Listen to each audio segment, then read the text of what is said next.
Hello les gars, c'est Joe de Viridis Design. Aujourd'hui on se retrouve pour une petite vidéo. Vous avez l'habitude de voir les dendrobates, ces petites grenouilles sur ma chaîne. Et aujourd'hui je vais vous les présenter et vous montrer un petit nourrissage. Allez, c'est parti.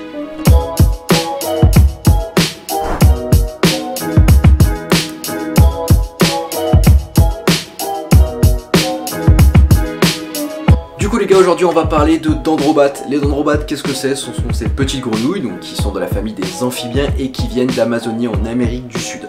Là, l'espèce que je détiens, c'est la dendrobate azureus que vous avez déjà vu. Donc c'est une magnifique dendrobate toute bleue tachetée de noir et qui vient plus particulièrement d'un îlot forestier dans le sud du Suriname. Ces dendrobates, vous les retrouvez de plein de couleurs différentes suivant les espèces, les localités. Vous avez plein de motifs différents dans la nature. Effectivement, les couleurs, elles ont une signification.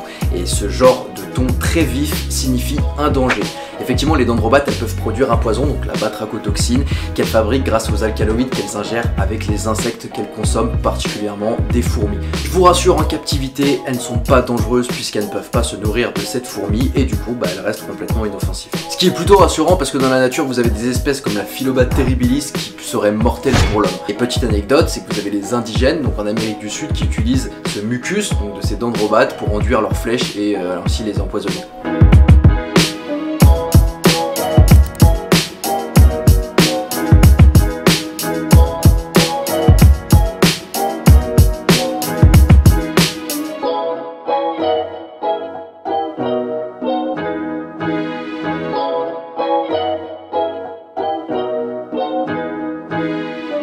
Contrairement à ce qu'on peut penser en captivité, cette espèce elle est assez facile à maintenir. Déjà, il est conseillé de les maintenir, elles préfèrent être en groupe avec un petit peu plus de mal histoire de les stimuler pour la reproduction. Température aux alentours de 25 degrés, c'est très bien et ce qui est mieux pour elles, c'est de la mettre dans des terrariums naturels type paludarium ou tout simplement des terres à planter.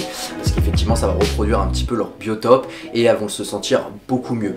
La nourriture, c'est assez simple, des petites drosophiles, donc ce sont des toutes petites mouches d'olivier ou des micro-grillons, donc les premières tailles que tu trouves en animalerie. Cependant, malheureusement, depuis l'arrêté du 8 octobre 2018, donc le dernier arrêté, cette dendrobate elle est soumise au certificat de capacité parce que à la base elle vient de dendrobate tinctorius, donc c'est une variante de cette espèce et qui vient de Guyane française. Donc malheureusement, si tu veux la détenir, il faudra un certificat de capacité.